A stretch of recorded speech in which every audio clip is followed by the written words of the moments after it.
સંજેલી તાલુકામાં નલ સે જલ યોજના અધૂરી અને નિષ્ફળ, 450 ફૂટ બોરવેલ કરવા માંગ કોંગ્રેસ.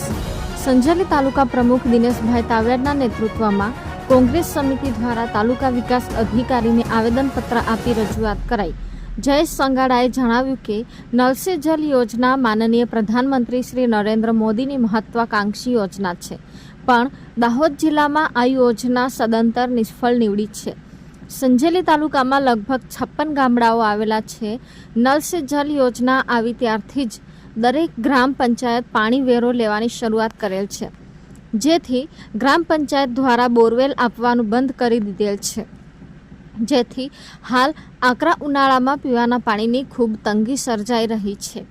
જેથી તાલુકા વિકાસ અધિકારીને વિશેષ ગ્રાન્ટ ફાળવી જ્યાં વધારે જરૂરિયાત છે તેવા હિરોલા, બોડાડુંગર, કરંબા, અણીકા, ગોવિંદા તળાઈ જેવા ગામોમાં 450 ફૂટના બોરવેલ મંજૂર કરી આપવા માંગ કરાઈ. યુવા પ્રમુખ રાહુલ માવીએ જણાવ્યું કે સંજેલી તાલુકા પંચાયતના ચેરમેન ધનાભાઈ માવીના પોતાના ફળિયામાં પણ નલ સે જલ યોજનામાં હજી કામગીરી થઈ નથી. તાલુકા વિકાસ અધિકારીએ ચોક્કસપણે વ્યવસ્થા કરવાની બાંહેધરી આપતા જણાવ્યું કે અત્યારે આયોજનમાં લઈએ તો આવતા વર્ષે થાય. તેના જવાબમાં જયેશ સંગાડાએ જણાવ્યું કે જિલ્લા સભ્યો, ધારાસભ્ય, સાંસદને રજૂઆત કરી એમની ગ્રાન્ટમાંથી તાત્કાલિક પાણીની વ્યવસ્થા કરી આપવી જોઈએ.